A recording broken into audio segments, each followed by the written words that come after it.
बाह्य निमित्त की शुद्धता अंतरंग उपादान की पवित्रता का सबसे बड़ा निमित्त बनती है। अब आप इस बात को कब समझेंगे आप जानिएगा।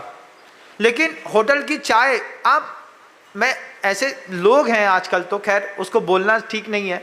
अब होता वो सब साफ कर रहे हैं, पूरा मैला उठा करके सिर पे रखा होगा है, उसी हाथ से ऐसा नल में धोया, सेठ चाय दे दे, उसने चाय दे दी, 2 गिलास 10 रुपए ले लिया उसने तो 10 रुपए ले लिया। लेकिन जो उस आदमी ने अपने मुंह में, अपने ओंठों पर उस कप को लगाया, अब उसी कप को उसने क्या किया, पानी में ऐसा डालते हैं, ऐसा ऐसा हिलाते हैं, उल्टा करते हैं, वापिस वैसे की वैसी जमा देते हैं। अब घर के जैसी तो शुद्धता है नहीं, लेकिन आपने उसी का उपयोग कर लिया, उसी की प्लेट में पाव भाजी खा ली। उसी प्लेट पे अभी कई लोग खा के गए थे, जिन्होंने उठा करके फेंक करके आते हैं तुम्हारे घर का बेई। अब उसने भी उसी में पाव भाजी खा ली, तुमने भी पाव भाजी खा ली, हमको भी पाव भाजी खानी है, बहुत बढ़िया, ताली बजा दे तुम्हारे नाम पे हम। निमित्त मभ्यंतर मूल हेतु, आचार्य कहते हैं गुण दोष सूतेर, गुण की और दोष की जो उत्पत्ति हुई है इस जीवन में, उसमें बाहरी निमित्त का जबरदस्त प्रभाव रहा है, जबरदस्त।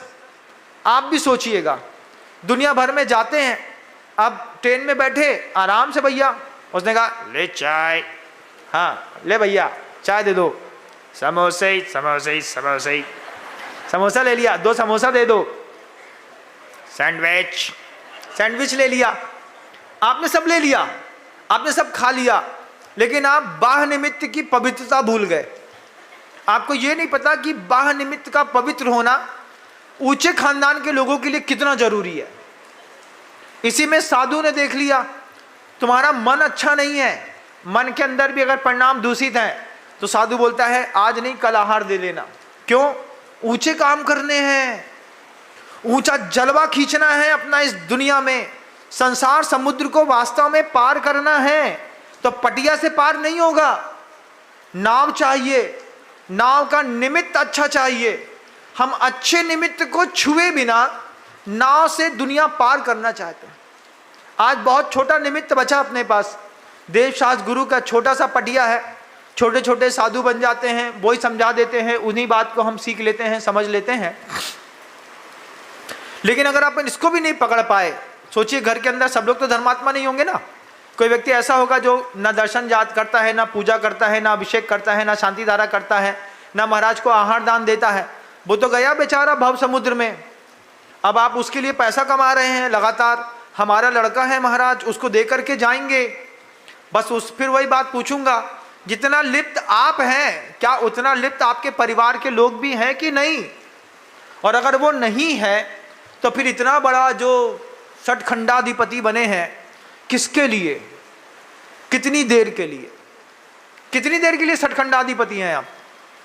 लड़का अमेरिका में शिफ्ट हो गया, वो बोलेगा एक दिन आएगा, पिताजी मर गए, मम्मी मर गई, एक दिन आएगा बेच बाँच के निकल देगा, औने पौने में बिका, वहाँ पे जाकर के ट्रेंडिंग करी, सेंसेक्स नीचे गिरा, पूरा का पूरा घर सेंसेक्स में घुस गया महाराज।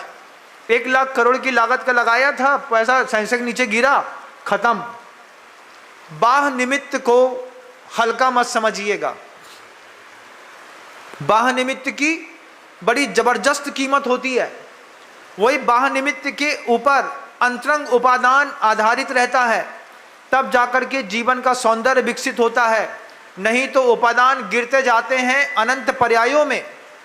सिर्फ भोजन की शुद्धता की बात नहीं कर रहा हूं मैं, हर चीज में बाह्य निमित्त की उपलब्धता है। जैन श्रावक आंख खोल के जीता है, वो एक फुल्की भी हाथ में उठाएगा तो सोच लेगा, मांसाहारी के हाथ की फुल्की अगर खा रहा हूं तो कहते हैं जैन शासन में इसका प्रायश्चित लेना पड़ता है।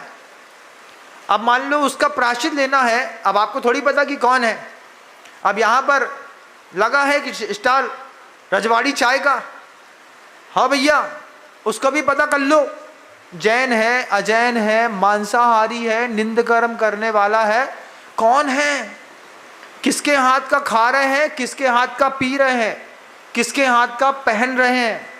अगर आपने इस निमित्त की शुद्धता को, बाहरी निमित्त की शुद्धता को नहीं समझा, आपका पूरा धर्म ध्यान व्यर्थ हो जाएगा।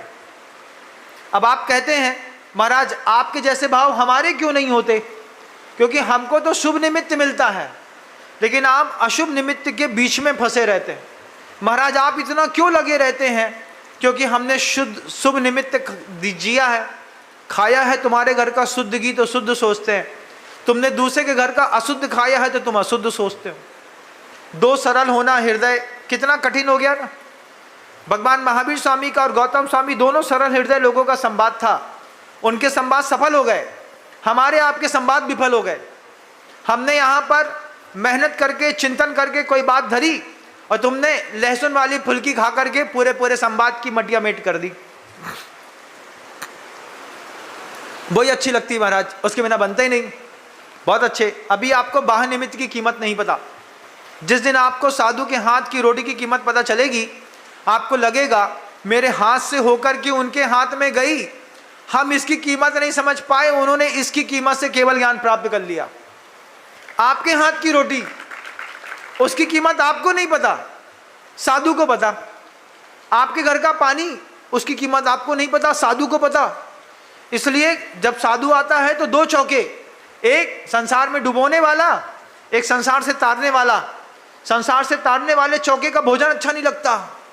महाराज लेकर के गए हैं इसी में से वो साधना कर लेंगे, इसी में से वो विहार कर लेंगे, इसी भोजन की ताकत से केशरोच कर लेंगे, इसी से उद्बोधन कर लेंगे, स्वाध्याय कर लेंगे, ध्यान कर लेंगे, इसी से छपक श्रेणी मारेंगे। इसी भोजन के निमित्त से वो केवल ज्ञान प्राप्त करेंगे, और हमको हमारे भोजन की कीमत नहीं पता।